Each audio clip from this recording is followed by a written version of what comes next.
Once the war started, that massive wealth which the Jews had accumulated is now going to be used strategically for the purpose of influencing the direction of the war to get the prize that the Jews want. What is that prize? To destroy the Ottoman Islamic Empire, dismantle it, and to cut off the head of Islam, namely destroy the Caliphate. That's the prize they're after. The next prize is to liberate the Holy Land and to get the Holy Land for themselves. This is the prize they're after. Between 1914 and 1916, German submarines now make a surprise appearance into warfare. As when Israel launches her big war, we're going to see weapons that the world has never seen before being introduced into warfare. When the German submarine entered into the war, it tipped the scales on the side of Germany, and by 1916 Britain was on the verge of defeat. German submarines had surrounded and marooned the island of Britain. The French government had fallen, and Germany had occupied France, and Britain was on her knees. This is the moment that the Jews were waiting for. Now the Czech is going to talk. It's called financial diplomacy. The Jews, this is the German Jews, went to the British government and said, let's make a deal. Let's make a deal. We will intervene in the war with massive financial assistance to you. Massive. And we will bring that dark horse into the race. But that dark horse didn't want to come into the race. American public opinion was overwhelmingly against involvement in the war. And the most famous American of all was not the president.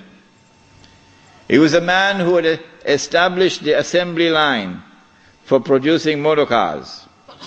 And what was supposed to have been a luxury item for only the rich, or you could see how the rich people were grinding their teeth in anger when this man caused the motor car to become accessible to ordinary Americans. For $700 you can get a motor car. $1,000 you can get a Model T. What is his name? Henry Ford. And this man did something else to his workers. He didn't bother about what was the market wage. No. He said, I am concerned with paying a just wage. And that market wage is not a just wage. And so he paid his workers a higher wage than the market wage. And so he won the hearts of the American people. He became an American icon. His name was Henry Ford. And he was totally opposed to American involvement in the war. But when the Jews went to the British government and said, let's make a deal, the British government said, deal. And so Jewish money, the diamonds of Kimberley, began to roll. And Jewish money now enters into the war in a massive way. And Jewish influence over the media in the United States is now made to work, and American public opinion is being brainwashed and slowly transformed, until suddenly, to the consternation of Henry Ford and so many Americans, Franklin Roosevelt declares war, and the United States enters into the war. Britain, with this newfound wealth, and with the assistance of the United States, now has a new lease of life, and the war now takes on a direction that the Jews wanted from the first place. It is in 1916 that Jassasa went to work with British spies in Arabia. Lawrence of Arabia, of course, is the most well-known of them. These British spies were sent into Arabia, posing as Muslims. And they went to two actors in Arabia, two. One was Sharif al-Hussein, who was appointed by the Khalifa in Istanbul as the Sharif of the Hijaz, Makkah and Medina, in control. Makkah was under the control of an Arab battalion, but Medina was under the control of a Turkish battalion. And I wish I could understand why the Khalifa insisted on the Turkish battalion under the leadership of Fakhri Pasha to defend Medina. I don't know why. So when the British spies went to Hussein, they offered him the moon. They offered him the moon. We will liberate the land of the hated Ottoman Turks, and we will give you independence and freedom, and you will now become the king of the Arabs. Remember, Britain is not talking about Khilafah. No, we'll make you the king of the Arabs. And we also prepared to offer you a little, you know what, just £7 million. Huh? £7 million at that time is what Bill Gates has now.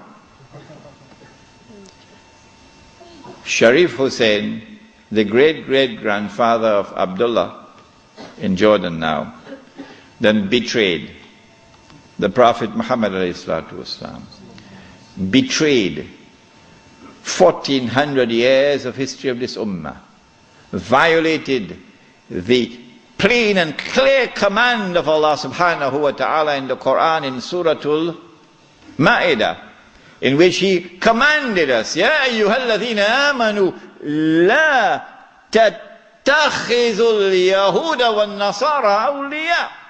Do not take the Jews and do not take the Christians as your awliya. Do not establish an alliance with them in which you become dependent upon them and subservient to them. Do not do that, says Allah. بَعْدُهُمْ أَوْلِيَاءُ بَعْضٍ. They are protecting friends of each other. وَمَنْ يَتَوَلَّهُمْ مِنْكُمْ فَإِنَّهُ مِنْهُمْ. Whosoever from amongst you turn to them for that kind of an alliance, you no longer belong to this ummah, you've now joined them. Inna Allah la yahdi al-qawm al-zalimin. Surely Allah will never provide guidance for a people who commit such an atrocious act of wrongdoing. And this is precisely what Sharif Hussein did, and what all his descendants from that day to this day have been doing. But the chickens are coming home to roost now for Abdullah.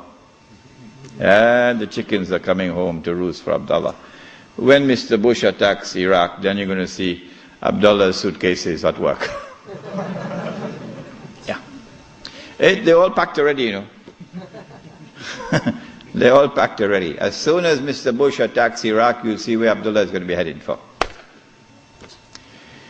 Sharif Hussein now accepts 7 million sterling pounds and enters into a military alliance with Britain and declares himself independent of the Ottoman Khalifa. Once the Khilafah in Istanbul had lost control of Mecca and Medina, had lost control of the Haramain, had lost control of the Hajj, you pull the carpet, you pull the rug from underneath the feet of the Khalifa. His Khilafah is now losing legitimacy. Can anyone be Khalifa? Can you appoint a Khalifa here in downtown Lakemba? Can Mullah Umar have been recognized as the Khalifa? No, why not? Because when the Hajj comes, Amirul Mu'mineen Mullah Umar will have to apply for a Saudi visa to perform the Hajj. Huh? And if the Saudis reject the visa, the Khalifa can't perform the Hajj. Alright?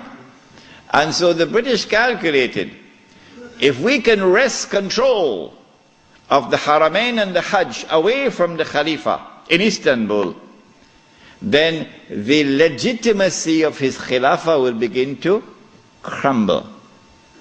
And so this was 1916. The British spies then went to the second actor in the Arabian Peninsula. I mean, Britain has a PhD in deception. If you want to destroy the Khilafah, okay, you have to make sure that it cannot be restored. How can you take the entire world of Islam with so many ulama and ensure that not only is the Khilafah destroyed, but it cannot be restored? That's a tall order. How to do it?